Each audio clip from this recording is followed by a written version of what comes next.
بسم اللہ الرحمن الرحیم۔ السلام علیکم، میں سید عمران شفقت آپ کی خدمت میں حاضر ہوں۔ کوئی لمبی چوڑی بات نہیں ہے۔ ایک فیصلہ کل آیا تھا اور اس فیصلے کے اوپر بڑی حیرانی اور پریشانی تھی،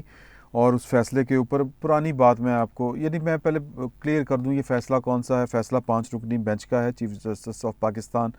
جناب جسٹس گلزار صاحب نے یہ والا فیصلہ لکھا ہے، اور فیصلہ ہے، سوال تھا وزیر اعظم کے بارے میں، اور جواب جو آیا وہ فیصلہ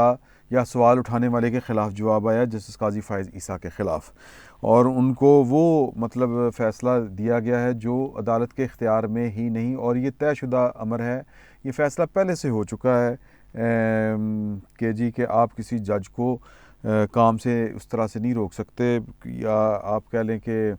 ڈائریکشن نہیں دے سکتے۔ اب یہ سیدھی سیدھی ڈائریکشن ہے، وہ کیا ہے وہ میں آگے چل کے بتاؤں گا۔ ایک پرانی بات میں آپ کو بتاؤں کہ جن دنوں پرویز مشرف صاحب حکومت میں ہوتے تھے اور عدالتیں ٹھا کر کے فیصلے ان کے حق میں دیا کرتی تھیں، ایون وردی سمیت الیکشن لڑنے والا معاملہ، اور پھر ظفر علی شاہ کیس، ہمارے ان دنوں ایک ایڈیٹر ہوتے تھے، نوید چودھری ان کا نام تھا، تو وہ آج کل 24 چینل میں یا جو یہ سٹی 42 والا جو گروپ ہے اس کے وہ روح رواں ہیں، تو وہ ایک شعر پڑھا کرتے تھے تب کہ ہے فیصلہ خود باعث توہین عدالت، کچھ کہہ کے میں توہین عدالت نہیں کرتا۔ تو توہین عدالت کرنے کا مقصد نہیں ہے اس فیصلے کے اوپر، بات کرنے کی ایسا اس طرح سے ضرورت نہیں ہے کہ اگر آپ سوشل میڈیا پاکستان کا اٹھا کے دیکھیں اور پاکستان کے جو شہری ہیں وہ کس طرح رسپونڈ کر رہے ہیں۔ ایک دوست کہہ رہے تھے کہ اب بڑا مشکل ہو گیا قاضی فائز عیسیٰ کے لیے۔ بھئی کیوں مشکل ہو گیا؟ مشکل اس لیے ہو گیا کہ ان کے برادر جو جج برادران یوسف جو ہیں وہ ان کا ساتھ نہیں دے رہے، ساتھ دینے والی بات کوئی نہیں، بات ہے قانون کی۔ ان کو یہ لگتا ہے جس طرح فیصلے میں لکھا گیا کہ چونکہ انہوں نے یہ لیٹیگیشن میں ہیں ان کے خلاف، اپنا وزیر اعظم کے خلاف، وزیر اعظم کے خلاف لیٹیگیشن میں، سبحان اللہ، وزیر اعظم لیٹیگیشن میں ہے بنیادی طور پر۔ پہلا پتھر کس نے پھینکا تھا؟ پہلا پتھر جو ہے وہ وزیر اعظم صاحب نے پھینکا تھا، اور کیوں پھینکا تھا وہ بتانے کی ضرورت نہیں ہے، لمبی چوڑی کرنے کی ضرورت نہیں ہے، کیونکہ بات پھر کہیں سے کہتے ہیں نا، پھر بات دور تلک جائے گی۔ یہ بات پھر ہوگی تو پھر پتہ نہیں کون سی بات اس کے اندر آئے گی۔ فیض آباد دھرنے والے کیس کے اوپر یہ والا معاملہ شروع ہوا تھا، یہ جو نزاع کا عالم ہے، جو طاری ہے، یہ وہاں سے شروع ہوا تھا، اور وزیر اعظم نے ان کے خلاف ریفرنس کھڑکا دیا ماشاءاللہ۔ تو اگر وہ کہیں کہ جناب کہ یہ وزیر اعظم ایک بدنیتی کی بنیاد پر میرے خلاف ایک کام کر رہے ہیں، کیونکہ میں نے ایک بطور جج جو مجھے بہتر لگا میں انہیں فیصلہ دیا میں نے، اور اس کے بعد جناب کہ دے کاغذ کڈو، یہ کرو وہ کرو، اور پھر سپریم کورٹ خود ان کے خلاف جو ریفرنس ہے وہ ریجیکٹ کر چکی ہے اکثریتی بنیادوں کے اوپر، اور بہرحال اس بحث میں نہیں ہم جاتے۔ تو اب یہ بینچ بیٹھ کے کہہ رہا ہے کہ یہ لیٹیگیشن میں ہیں وزیر اعظم کے خلاف۔ پائے نا، لیٹیگیشن میں قاضی فائز عیسیٰ نہیں ہے۔ لیٹیگیشن میں یا جو مقدمے بازی ہے وہ پہلا مقدمہ قاضی صاحب کے خلاف وزیر اعظم نے قائم کیا تھا، سپریم جوڈیشل کونسل میں بھیجا تھا، انہوں نے وہ ریفرنس چیلنج کیا تھا کہ یہ بدنیتی کی بنیاد پر دائر کیا گیا ہے، اور اس کے اوپر جو انہوں نے کہا کہ یہ بدنیتی کے پر مبنی الزامات لگائے گئے ہیں، اس طرح کی کوئی بات نہیں ہے۔ تو برادران یوسف ہر جگہ پہ موجود ہوتے ہیں، انہوں نے سیٹسفائیڈ تو کر دیا ریفرنس، لیکن ساتھ ہی کہہ دیا کہ جناب کہ یہ جو ان کے ٹیکس والے معاملات ہیں وہ ایف بی آر دیکھے گا۔ یہ عجیب و غریب قسم کی سائنس تھی جو کوئی آئنسٹائن ہی سمجھ سکتا ہے، کوئی جس کو لا کا آئنسٹائن کہتے ہیں، فزکس کا نہیں، یعنی جو قانون ہے پاکستان کا، اور جو پاکستان کی جو عدالتی تاریخ ہے اس کو سمجھنے والا کوئی آئنسٹائن ہی اس کو سمجھ سکتا ہے۔ تو اب معاملہ یہ ہے کہ 1989 میں سپریم کورٹ نے ایک فیصلہ جاری کیا تھا، جسٹس جناب علی، یہ کوئی 12 رکنی بینچ بتایا جاتا ہے یا جتنا بھی بتایا جاتا ہے، تو ایک اکثریتی بینچ تھا یہ والا، لارجر بینچ جس کو کہتے ہیں۔ جسٹس محمد حلیم چیف جسٹس تھے، اور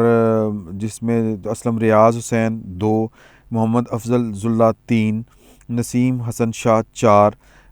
عبد القادر شیخ 5، سیف الرحمان 6، جاوید اقبال 7، غلام مجدد مرزا 8، سعد سعود جان 9، عثمان علی شاہ 10، علی حسین قزل باش 11، اور نعیم الدین، ہاں جی نعیم الدین،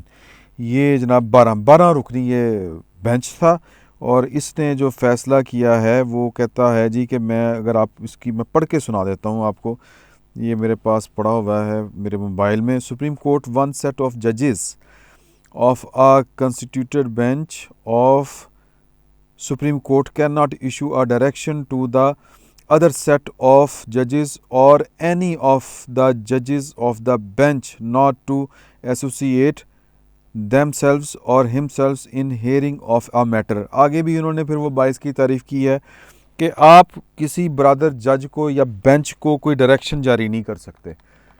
مطلب یہ اس اصول کے مطابق جو سپریم کورٹ نے کہ 12 رکنی بینچ نے 1989 میں طے کر دیا تھا، یہ فیصلہ اس فیصلے کی خلاف ورزی ہے۔ یہ جو 5 ججوں نے 4-1 کی نسبت سے جاری کیا ہے،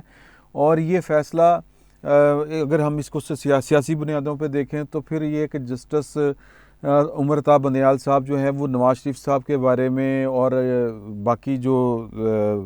مطلب اور بھی کچھ نام آ سکتے ہیں، لیکن میں نواز شریف کا نام لیتا ہوں۔ اور اس سے پہلے جسٹس عمر عطا بندیال کو ہٹا دیں تو اس سے پہلے کہ جی کہ وہ سپریم کورٹ کس طرح ایک استثناء ہے وزیر اعظم کو پائے نا، آپ نے ذبح کیے ہوئے ہیں منتخب وزرائے اعظم،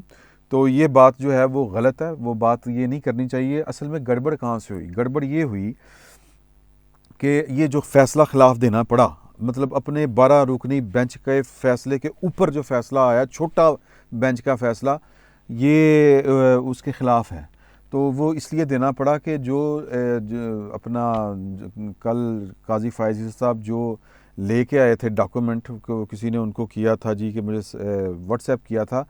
وہ اگر اس کی تحقیق یہ بینچ کروانے کا آرڈر کر دیتا کہ یہ ذرا پتہ کروائیں کہ وزیر اعظم تو حلفیہ بیان ہمیں دے رہے ہیں، لکھ کے دے رہے ہیں کہ جناب میں نہ پیسے کسی کے حوالے کر رہا ہوں اور نہ یہ والی کوئی بات اس طرح کی ہے نہیں، ترقیاتی فنڈ ہم نہیں دے رہے، تو اگر NA-65 میں وہ ترقیاتی فنڈ دیے گئے تھے یا دیے جا رہے ہیں تو پھر وزیر اعظم صاحب ڈائریکٹ نااہل ہوتے ہیں عدالت میں جھوٹ بولنے کی وجہ سے، صادق اور امینی ان کی مشکوک یا ختم ہو جاتی ہے کہ وہ صادق ہیں اور نا امین ہیں۔ تو اس سے بچنے کے لیے انہوں نے کہا کہ تسی تو بھائن گل ہی نہ کریا کرو قاضی فائز عیسیٰ صاحب کو۔ اب یہ کیا بتا رہا ہے آپ کو؟ یہ بتا رہا ہے کہ آپ کی ایک وزیر اعظم کو مطلب کچھ وزیر اعظم جو ہوتے ہیں وہ آپ کو پسند نہیں ہوتے، اور کچھ وزیر اعظم جو ہیں وہ آپ کو پسند ہوتے ہیں۔ اچھا، وہ آپ کو کس لیے پسند ہوتے ہیں؟ اس لیے پسند ہوتے ہیں کہ کوئی ان کو پسند کرتا ہے، اور آپ ان کو پسند اگر نہ ان کی پسند سے ناپسندیدگی کا اظہار کریں یا ان کی پسند کو ناپسند کریں تو وہ طاقتور جو ہیں وہ آپ کے خلاف کوئی نہ کوئی اس طرح کا کام کر دیں گے، کیونکہ آپ کی کمزوریاں ان کے ہاں نوٹڈ ہیں، یا آپ کے خلاف بھی کوئی ریفرنس آ سکتا ہے، وزیر اعظم صاحب آپ کے خلاف بھی کوئی ریفرنس ٹھوک دیں گے، یا ہو سکتا ہے کہ جس طرح انہوں نے باہر اپنی جائیدادیں چھپائیں، آپ کو ڈر ہو کہ میری بھی کوئی جائیداد نہ کر لی جائے، تو پھر یہ والے معاملات تو ہوتے ہیں۔ تو پھر اگر آپ کو جو کسی کو طاقتور کو ایک وزیر اعظم جو ہے وہ ناپسند ہے، اگر آپ اس کو پسند کرنا شروع ہو جائیں تو پھر بھی یہی معاملہ ہو سکتا ہے۔ تو گزارش یہ ہے صرف اتنی کہ پسند اور ناپسند کے اوپر فیصلے جو ہوتے ہیں ان کے بارے میں جو نوید چوہدری صاحب شعر پڑھا کرتے تھے کہ ہے فیصلہ خود باعث توہین عدالت، کچھ کہہ کے میں توہین عدالت نہیں کرتا۔ تو میں نے اگر میری کسی بات میں اگر آپ کو کوئی سی توہین عدالت کا عنصر نظر آئے تو برداشت کریں، کیونکہ اگر آپ سوشل میڈیا اٹھا کے دیکھیں لوگ تو باتیں کر رہے ہیں، اور لوگ جو ہیں وہ آپ کے اس فیصلے کے اوپر حیران ہیں اور پریشان ہیں کہ آپ نے یہ کیا فیصلہ دے دیا ہے کہ آپ نے ایک جج کو کہہ دیا کہ تو جج ہی نہیں ہے گا، یا تو ہے وہ پھر آپ ایک برادر جج کے خلاف خود ایک ریفرنس دائر کریں کہ جناب کہ ہمیں اس کی جو ہے غیر جانبداری وہ مشکوک لگ رہی ہے، یہ وزیر اعظم کے خلاف ہے، تو لیکن یہ کام بھی آپ بطور جج نہیں کر سکتے۔ تو آپ نے ایک جو یہ والا کام کیا ہے، یہ بنیادی طور پر آپ نے ایک جج کو اس کے جوڈیشل ورک سے روکا ہے جو آپ کے اختیار میں نہیں ہے۔ آپ اسی طرح کے جج ہیں جس طرح کا وہ جج ہے یہ سپریم کورٹ کا 12 رکنی بینچ 1989 میں یہ قرار دے چکا ہے۔ اس فیصلے کو میرا خیال ہے کہ یا تو جو ہے اپنا اشارہ دستور کے اوپر رکھ کے فیصلے کو آگ لگا دیں، یا پی ایل ڈی میں جہاں پہ یہ چھپا ہوا ہے اس پی ایل ڈی کو ہی ختم کر دیں،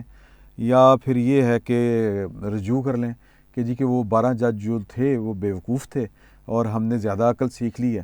تو پھر کو ہو سکتا ہے بات بن جائے۔ ادروائز تو یہ ہے کہ آپ کی پسند اور ناپسند جو ہے وہ تو لوگوں کو برداشت نہیں ہوگی کہ ایک وزیر اعظم جو ہے وہ آپ کو چونکہ پسند نہیں ہے تو وہ جناب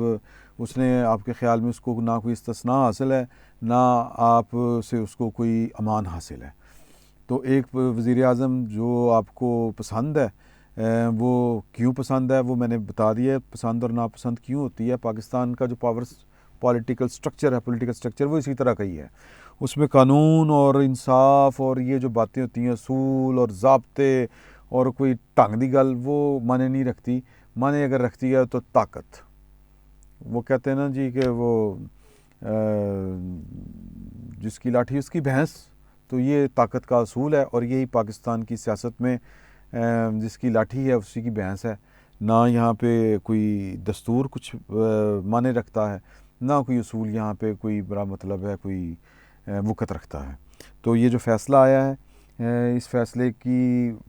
توجیہ پتہ نہیں کون کیا دیتا ہے، اور خود جسٹس قاضی فائز عیسیٰ کا ڈسینٹنگ نوٹ ابھی آنا ہے، وہ اس فیصلے میں کیا لکھتے ہیں۔ لیکن ایک بات طے ہے کہ قاضی فائز عیسیٰ صاحب جو ہیں وہ اکیلے ہو چکے ہیں، وہ اکیلے کر دیے گئے ہیں۔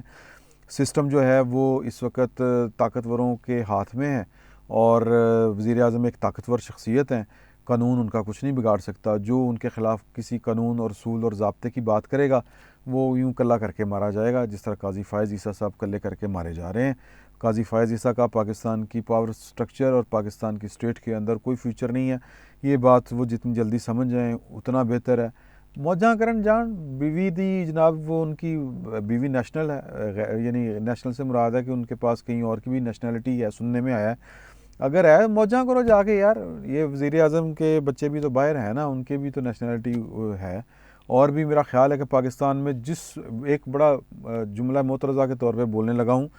کہ پاکستان میں جس کو پاکستان کے سسٹم کی سمجھ آ رہی ہے یا آ چکی ہے اس کے بچے پاکستان میں نہیں ہیں۔ یہ آپ ذرا اس پہ غور کر کے دیکھ لیں۔ اور قاضی فائز عیسیٰ صاحب اپنے بچے باہر بھیجو تے آپ بھی ریزائن کرو، باہر جاؤ، ایسے ٹاڑا کچھ نہیں پیا، آپ کو کسی نے چھوڑنا، نہ آپ کو یہاں پہ کسی نے کوئی چلنے دینا ہے، یہ ثابت ہو چکا ہے۔ اور آپ کے ڈسینٹنگ نوٹ جو ہیں ان سے بھی کچھ نہیں بننا۔ فی الوقت اتنا ہی، بہت بہت شکریہ۔